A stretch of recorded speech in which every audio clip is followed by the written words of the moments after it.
Guys, welcome to my YouTube channel. Inday here, kumusta po ang lahat? Ah, wala na po ang bagyo, no? So, mainit na dito sa amin. So far, so good yung Cebu ngayong bagyong Yuan or Uwan. Dito sa Mandaue City proper, wala namang ganong, pero sa norte, which is Bantayan Island, at sa iba pang mga karating na mga lungsod, parang meron na namang yung mga nasira na bahay. Let's just pray na last na yung sakuna or sabihin natin bagyo or sakuna na lang, no, sa taong, hindi lang sa taon, sa buong na lang, kasi ayaw natin na maulit pa yung mga lindol, yung mga just keep on praying lang talaga mga kabunso, no, kasi iyan na nga yung sign talaga na kailangan nating magbalik sa Panginoong Diyos. Isipin nyo, maraming mga nangyari, sunog, lindol, bagyo, sunod-sunod. So, kailangan na talaga, parang inano na ng Panginoon na tayo ay magbalik sa Kanya. No?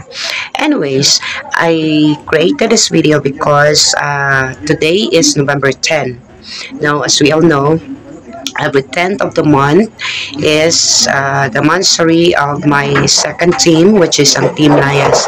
Happy 34th monthsary sa aking pangalawang grupo na Team Layas. Magti 3 years po sila on the 10th of January by next year, no? So matagal na, di ba? At ang Mixed Angels naman mag-aapat na taon ngayong December 14. Diba? Ang tagal ko na dito sa community to, no? Congratulations Team Layas at sa dalawa kong admins, kay Ma'am Aida Sueno, Admin 1, kay Ma'am Merlinda Tria, Admin 2, sa secretary kong si Ate Tess na napakabait din, at sa mga members, Tita Esperanza Navarrete, kay Ma'am Teresa Panaligan EK, sino pa yung mga members ng Team Layas, si Ate Hilda Barrientos, sa tingin ko yan na lang yung natitira. Kahit konti lang ang members ng team na ito is hindi bumibitaw. Ayan ang parang talaga yan, parang naka mighty band ang aming samahan, no? Patuloy ang ating suporta sa ating bunso. So sana hindi tayo magbabago no matter how hard or kahit anong sakuna or kahit anong mga chismis dyan or mga hersays, no? Sabi natin hersays sa mga parlors dyan, huwag tayong maniniwala, no? Kasi tayo mismo alam natin sa sarili natin na yung nabilungan natin na community is yun ang yun ang the best, no?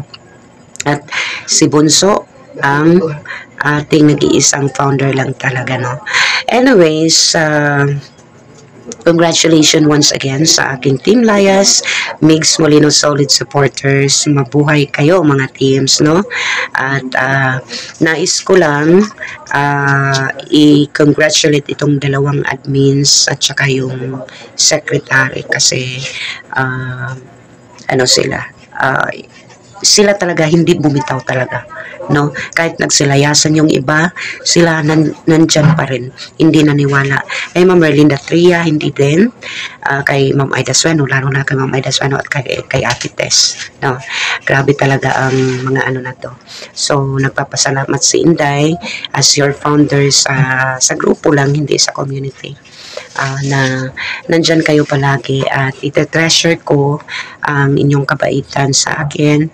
Ano man ang mangyari sa akin, saan man ako dalhin, sa mga susunod na panahon, hindi ko po kayo makakalimutan. Yun ang yung mga taong mabait sa akin, yung mga nandyan,